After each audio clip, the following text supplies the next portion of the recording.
Our research team at McMaster University cares about access to clean water for everyone living on Turtle Island, and that includes Canada and the United States. That's why we created a STEM-based curricula for Indigenous youth based on our scoping review research on water anxiety. Our scoping review pointed to several important findings. 1. Water anxiety can be understood as a subset of eco-anxiety that is caused by diverse factors. Symptoms include panic, high worry, anger, frustration, and helplessness. 2. Canada's commitment to the 2030 Sustainable Development Goals leave outstanding advisories on unsafe drinking water on Indigenous reserves. 3. Wastewater-based epidemiology shows the wide array of contaminants in Indigenous water resources, from bacteria to heavy metals to psychoactive substances. 4. Women who traditionally hold responsibility for water report water sharing and rainwater harvesting as coping strategies, and that costs for water are high and are counter to values. 5. From youth to elders, a high sense of responsibility is uniformly felt. In sum, tap water is the primary drinking source in Canada, and we have committed to clean water for all. Water is both medicine and life. How much of your body is made up of water? If you guessed 60%, you're right.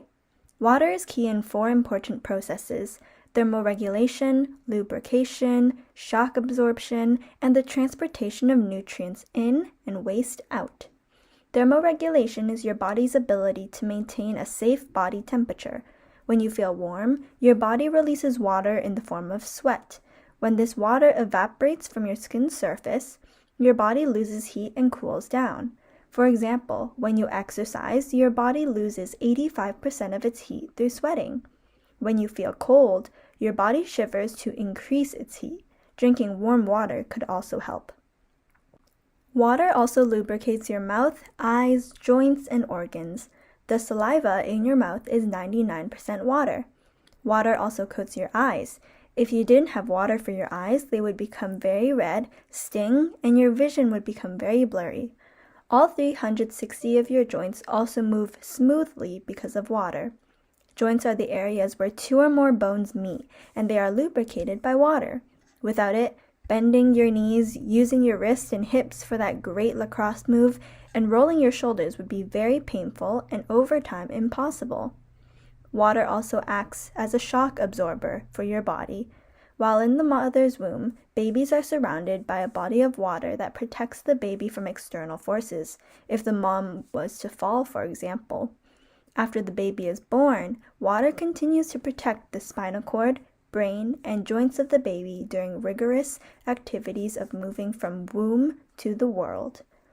Finally, water acts as a taxicab in your body as it transports nutrients in and waste out. Water makes up 92% of your blood and makes sure that the blood can flow through your body. This makes sure that nutrients reach your cells and waste like carbon dioxide are removed. The cells in your body need a constant supply of nutrients and waste removal to function. Water delivers the good and flushes out the bad.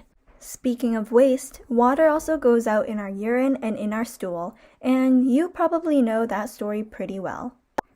As you can see, water plays an important role in our physical well-being, but our connection to water is deeper than biological processes. The Haudenosaunee nations, Seneca, Cayuga, Oneida, Onondaga, Mohawk, and Tuscarora are connected to water spiritually, emotionally, and mentally.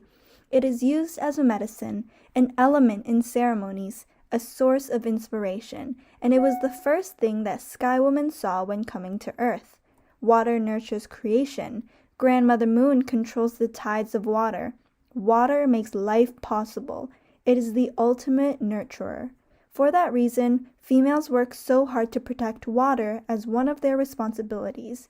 While a few years ago, there were over 100 long-term boil advisories in Indigenous communities, these numbers are dropping. With all this knowledge on the role of water, let's get clean water into the hands of all of us living on Turtle Island, and that includes Canada and the United States. We give our thanks and gratitude to water and hope it sustains us now and future generations.